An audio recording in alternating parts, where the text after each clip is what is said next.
Hey there, I am just finishing up a workout called, what is it called? Muscle Burns Fat MBF. It's a beach body workout, and it works with the concept that, especially as we get older, we lose muscle tone, and the more we're able to maintain our muscle tone, the more we're able to maintain a regular metabolism and stay feeling healthy and fit and trim and all of that. So the message that's coming through to me is sustainability. I have been interested in body movement my entire life. From the time before I was in school, I was doing the Jane Fonda workouts with my mom on the record player and Mousercise.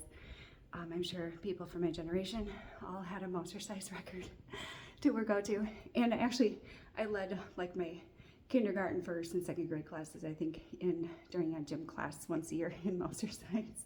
But anyway, what it comes down to is that whatever movement you're doing for your body at the time, it needs to be sustainable, or you need to be, and you need to be aware of your rules around body movement for you, because that can really hinder you from incorporating it into your lifestyle. So what I mean about those two things, sustainability, I'm sure everybody's heard about P90X. There's a few others out there, I can't remember what they're called right now. But P90X is pretty hardcore, and I've done P90X a couple of times. It's been probably 10 years since I've done P90X, a full course of it.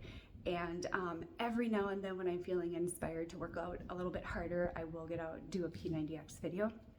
However, for me personally, it is not sustainable to do P90X my entire life, because it's harder on my body. My joints are going to wear down. And by the way, those are rules I'm telling myself, but it's also something that I've noticed too. Like, I need to find the balance of what my body needs and what I can incorporate into my lifestyle without feeling resentful about my body movement activities. If you absolutely hate exercise, I would imagine it's because of the rules that you have around exercise. There's a lot of rules that we pick up from society in general, like exercise, like what does exercise mean to you? That's how you're gonna find your rules. So ask yourself that, what does exercise mean to you? And for some people, when they think of the word exercise, what they see or what they interpret that as is P90X workouts, running and jogging like every day, marathons and things like that.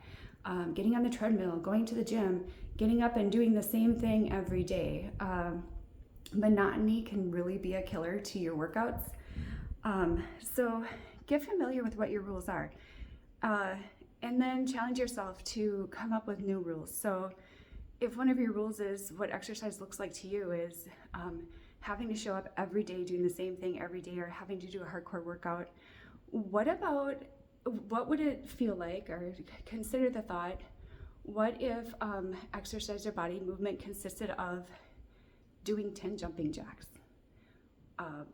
3 times a week or something like that? Like, start small. If what you're hearing or seeing or considering or perceiving seems too much of a jump, just break it down into smaller steps. And that's the same with any goal. But then you also have to be able to incorporate it into your lifestyle, right? It has to be sustainable. And what's really helpful is if you can be flexible and play around with it and allow it to shift. So for example, one of the rules that I had around exercise a couple of years ago was that I wanted to get in 7,000 steps every day and a workout.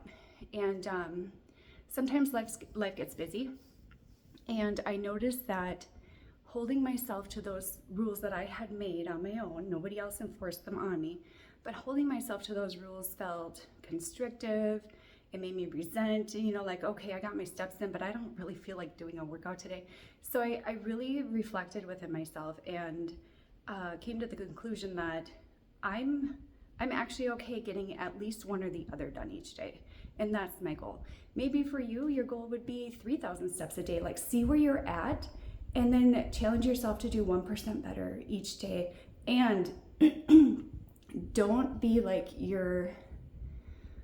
unless that's what motivates you, but don't be hard on yourself about it. Like, if you challenge yourself to do 1% better each day, and there's a day where you're finding that it just isn't feeling right for you to do that, listen to your body and honor that. Even doing 1% better each day, like one day a week, is improvement and growth and expansion from where you were before. So let me see if there's anything else I wanted to add here. I think that is the main message, just sustainability and your rules around what it looks like and shifting them if what they are right now isn't working for you. And being able to be flexible with yourself and explore with yourself. We are not static. If we're doing something that's working for us for a month, for a year, for 5 years, and it just isn't feeling right anymore, shift it. It's because you're growing and you're ready for something new. So honor that, and don't get down on yourself, or it just means that you're growing and changing and expanding. That's what we're here for. Okay.